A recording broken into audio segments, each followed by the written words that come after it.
Bismillahirrahmanirrahim. Assalamualaikum warahmatullahi wabarakatuh. Alhamdulillahirrabbilalamin. Wassalatu wassalamu ala asrafil anbiya'i wal muslim Sayyidina Muhammad wa ala alihi wa sahbihi ajma'in, amma ba'd. Puji syukur atas kehadiran Allah Subhanahu wa taala yang telah memberikan kita nikmat berupa kesehatan, dan salawat serta salam kita kirimkan kepada Nabi Muhammad SAW. Perkenalkan, nama saya Widya Putri, mahasiswa dari Universitas Muhammadiyah Makassar, yaitu UNISMU. Teman-teman, UNISMU Makassar adalah salah satu perguruan tinggi swasta terbaik di Indonesia yang berbasis Islam. Selain unggul dalam bidang akademi, UNISMU juga menambahkan nilai-nilai keislaman dan kemuhammadiyahan dalam setiap proses pembelajaran. Kampus ini memiliki fasilitas lengkap dan dosen-dosen yang kompeten di bidangnya, sehingga sangat mendukung proses belajar mahasiswa. Pada kesempatan hari ini, pada mata kuliah Psikologi Perkembangan yang dibimbing oleh Ibu Dr. Musdalifah Nihaya, SPSI, MPD. Selama saya mengikuti perkuliahan beliau, saya mendapatkan banyak ilmu baru mengenai tahap-tahap perkembangan manusia dari masa kanak-kanak hingga dewasa, serta bagaimana kita memahami perubahan fisik, emosi, sosial pada setiap tahap-tahap tersebut. Tentunya saya memiliki kesan selama perkuliahan. Nah, kesan saya selama perkuliahan yaitu menyenangkan dan penuh wawasan. Ibu dosen menjelaskan secara Masya Allah, interaktif dan mudah kita pahami. Dan semoga ilmu yang telah diberikan dapat bermanfaat bagi kami di masa depan, dan semoga ibu dosen pengampu selalu diberikan keberkahan dan kesehatan dalam setiap langkah beliau. Baik, selanjutnya saya akan memaparkan materi saya mengenai teori belajar humanistik dalam meningkatkan prestasi belajar siswa. Nah, teman-teman, banyak siswa yang kadang tidak terlalu peduli pada prestasi dan bermalas-malasan dalam belajar. Nah, teman-teman, perlu kita ketahui bahwa pendidikan itu sangatlah penting, karena pendidikan merupakan kebutuhan dasar manusia yang tidak hanya bertujuan memberikan pengetahuan, tapi juga membentuk karakter dan kepribadian. Sayangnya, dalam praktik pendidikan saat ini, pendekatan yang sering digunakan setiap kali bersifat pragmatis, yaitu penerapan langsung dan hanya berfokus pada hasil akademik. Akibatnya, potensi siswa tidak tergali secara maksimal. Sering sekali sistem pendidikan mengabaikan aspek emosional, sosial, dan spiritual siswa. Padahal ketiga aspek ini sangatlah penting dalam membentuk manusia seutuhnya. Disinilah pentingnya teori belajar humanistik. Teori ini merupakan pendekatan pembelajaran yang berpusat pada manusia, mengedepankan aspek afektif, pemahaman diri, dan kebebasan dalam belajar. Nah, teori ini dikembangkan oleh tokoh-tokoh psikologi seperti Abraham Maslow dan Carl Rogers. Menurut Maslow, setiap manusia memiliki 5 tingkatan kebutuhan, mulai dari kebutuhan fisiologis hingga aktualisasi diri. Dalam konteks pendidikan, guru harus menciptakan lingkungan yang memungkinkan siswa memenuhi kebutuhan-kebutuhannya. Sedangkan Carl Rogers berpendapat bahwa belajar yang efektif hanya terjadi bila siswa merasa aman, dihargai, dan bebas dari tekanan. Teori belajar humanistik menempatkan siswa sebagai subjek aktif dalam proses belajar, bukan objek pasif yang hanya menerima informasi. Dalam pendekatan ini, siswa didorong untuk mengenal dirinya sendiri, mengeksplorasikan bakat dan minatnya, serta bertanggung jawab atas proses belajarnya. Sedangkan guru berperan sebagai fasilitator, yaitu orang yang membantu dan membimbing, bukan sebagai pusat informasi. Pendidikan tidak hanya mengajar, tetapi juga menumbuhkan rasa percaya diri siswa dan menambah nilai-nilai moral dan membantu siswa memahami tujuan belajarnya secara pribadi. Penerapan teori ini dapat dilihat melalui beberapa metode pembelajaran seperti pembelajaran berbasis kelompok, pembelajaran kontekstual, dan metode tandur. Nah, metode tandur adalah salah satu pendekatan pembelajaran yang bertujuan meningkatkan pemahaman dan keterlibatan siswa secara aktif. Dan terakhir yaitu refleksi diri. Misalnya dalam kerja kelompok, siswa belajar bekerja sama, mendengar pendapat orang lain, serta berkontribusi aktif tanpa takut salah. Sedangkan guru cukup mengarahkan, sementara siswanya yang mengembangkan cara berpikir dan menyelesaikan masalah sendiri.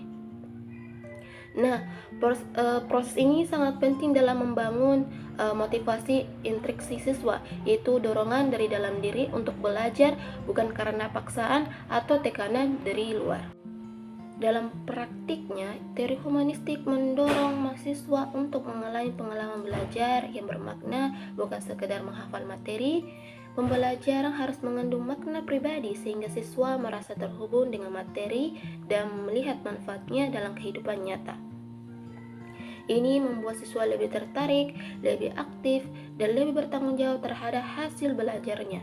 Dengan cara ini, prestasi belajar siswa tidak hanya meningkat dari sisi akademik, tetapi juga dari sisi afektif dan psikomotorik. Nah, teman-teman, adapun prestasi belajar, yaitu adalah hasil yang dicapai siswa dalam proses belajarnya. Prestasi ini bukan hanya soal nilai ujian, tapi juga meliputi perkembangan sikap, keterampilan sosial, dan karakter siswa.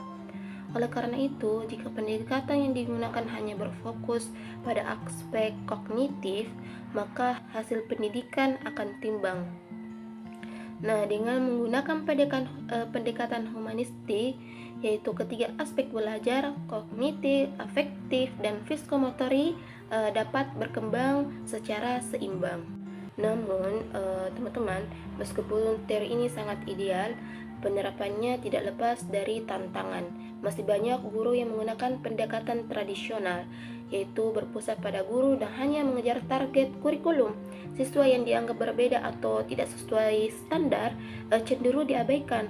Padahal pendekatan humanistik justru melihat perbedaan itu sebagai potensi, bukan hambatan. Nah, oleh karena itu, ada beberapa hal yang dapat dilakukan untuk menerapkan teori humanistik dalam pembelajaran secara konkret. Pertama, guru harus menciptakan lingkungan belajar yang positif, aman, dan inklusif. Siswa harus merasa dihargai, didengarkan, dan tidak takut untuk mengungkapkan pendapat. Ini penting agar siswa merasa nyaman dan percaya diri dalam perkembangan. Kedua, guru perlu memberikan kebebasan dan tanggung jawab dalam proses belajarnya. Misalnya, siswa diberikan kesempatan memilih tema proyek, cara presentasi mereka, atau cara belajar yang sesuai dengan gaya mereka. Dengan begitu, siswa memiliki kendali dalam proses pembelajaran yang memunculkan motivasi dalam diri mereka. Ketiga, guru perlu menjadi fasilitator yang empati dan terbuka, bukan pengendali kelas yang otoriter yang menuntut secara paksa atau kepatuhan yang penuh. Guru harus memahami latar belakang, kebutuhan, dan cara belajar siswa yang beragam, serta membangun hubungan yang hangat dan saling percaya. Keempat, sistem evaluasi sebaiknya tidak hanya berfokus pada hasil ujian, tapi juga pada proses keterlibatan dan perkembangan siswa belajar. Penilaian kognitif bisa dilengkapi dengan penilaian afektif dan psikomotorik agar hasil pendidikan lebih holistik atau menyeluruh.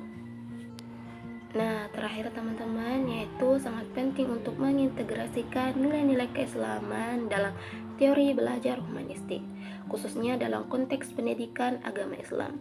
Islam sangat menghargai ilmu, kemandirian belajar, serta tanggung jawab pribadi. Hal ini sejalan dengan prinsip-prinsip humanistik. Dengan integrasi tersebut, siswa tidak hanya menjadi individu yang cerdas, tetapi juga berakhlak mulia dan mampu menghadapi tantangan kehidupan dengan karakter yang kuat. Jadi teman-teman, kesimpulannya, pendidikan seharusnya tidak hanya fokus pada hasil akademi, tetapi juga membentuk karakter, kepribadian, dan potensi siswa secara menyeluruh. Pendidikan pragmatis yang hanya mengejar nilai sering mengabaikan aspek emosional, sosial, dan spiritual siswa.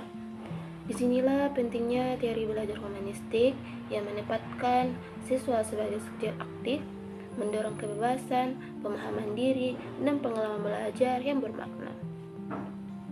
Tokoh seperti Abraham Maslow dan Carl Rogers menekankan pentingnya pemenuhan kebutuhan psikologi dan lingkungan belajar yang aman.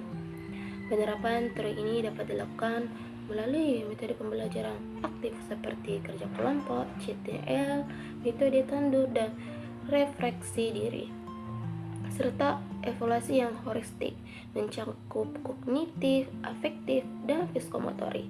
Meskipun tantangan masih ada seperti dominasi metode tradisional dan pendekatan otoriter, guru dapat menjadi fasilitator yang empati dan menciptakan lingkungan inklusif, memberikan kebebasan belajar, dan membangun hubungan positif.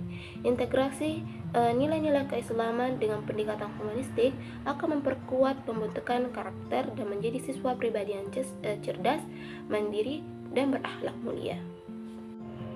Alhamdulillah, demikianlah pembahasan mengenai teori belajar humanistik dalam meningkatkan prestasi belajar siswa. Semoga pendekatan ini dapat menjadi inspirasi dalam menciptakan pembelajaran yang bermakna, membebaskan, dan memanusiakan manusia. Terima kasih atas perhatiannya. Wassalamualaikum warahmatullahi wabarakatuh.